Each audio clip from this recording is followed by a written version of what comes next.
Halloween. Halloween, fête divertissante ou satanisme? Halloween, c'est l'occasion pour de nombreux enfants, adolescents et adultes de faire une fête d'horreur amusante et effrayante.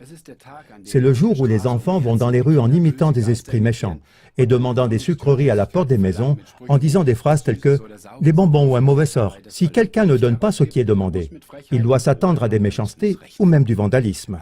Les adultes se présentent à ces fêtes d'horreur avec des têtes coupées ou des choses semblables.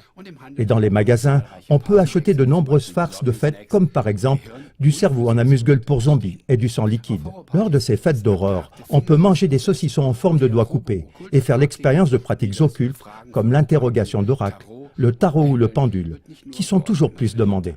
Et pas seulement là. Mais quelle est l'origine de cette fête sanglante pleine de faces horribles et de personnages effrayants? Une pratique trop légère de ces cultes effrayants et occultes pourrait-elle être nuisible? Et jusqu'où peut-elle finalement mener? Ces questions ne sont presque jamais posées, ou méprisées comme rabat-joie. En ce qui concerne l'origine de la fête d'Halloween, on dit souvent que les rituels du 31 octobre remontent à une tradition celtique. Des druides auraient sacrifié des humains ce jour-là pour faire honneur à leur dieu de la mort, Samhain. Au XIXe siècle, ce culte des îles britanniques a été exporté sur la côte est de l'Amérique du Nord, puis est plus tard retourné en Europe. Il s'est développé de manière très dynamique et a été sujet à de nombreux changements au cours du temps. Historiquement, il n'est pas possible de prouver exactement que des cultes celtiques se sont développés continuellement pour aboutir au culte moderne d'Halloween. Ce qui est prouvé en revanche, ce sont les liens évidents avec le satanisme dont les rituels de sacrifice ont lieu en secret depuis des millénaires. Ce lien est aussi confirmé par Anton Sander Lavey, fondateur et prêtre de la Church of Satan aux États-Unis. Lavey s'est lui-même présenté comme le premier à avoir défini et organisé le satanisme moderne. En 1969, il a écrit la Bible satanique dans laquelle il est écrit, entre autres choses, que le 31 octobre, la veille de la Toussaint, est considéré comme l'un des jours de fête les plus importants dans le satanisme.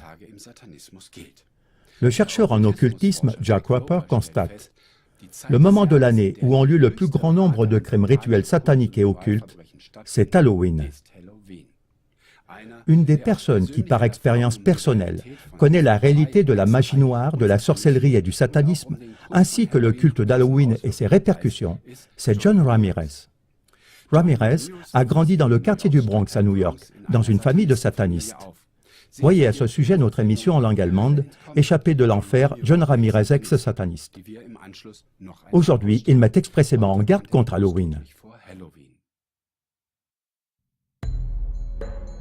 Je souhaiterais pouvoir dire que tout ça, ce n'était qu'une plaisanterie inoffensive, qu'il n'y a rien derrière les fantômes, les démons et le diable. Mais je ne peux pas.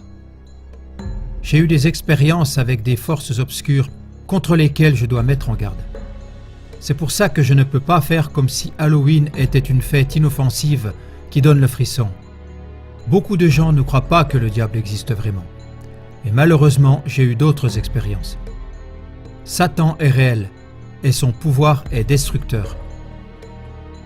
Parmi les satanistes et dans les cercles de sorciers, Halloween est toujours la fête suprême, une célébration de l'effroi et de la mort. C'est une triste réalité que la plupart des disparitions d'enfants ont lieu à cette période de l'année.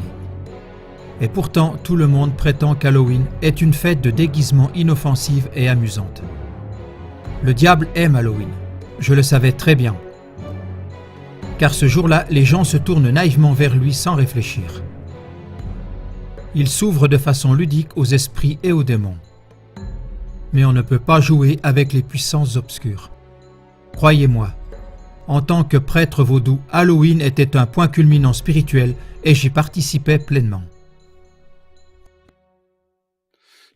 D'après ce témoignage, la coutume d'Halloween ne serait pas seulement une mode de notre société événementielle, pas seulement une occasion de faire des affaires entre les offres d'été et les produits de Noël, mais aussi une journée où des cruautés réelles sont pratiquées.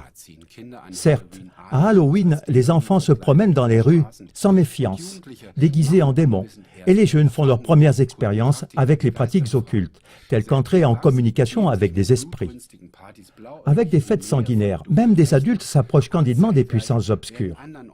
Mais en même temps, à d'autres endroits, des crimes rituels occultes et sataniques sont commis dans des réseaux d'élites occultes.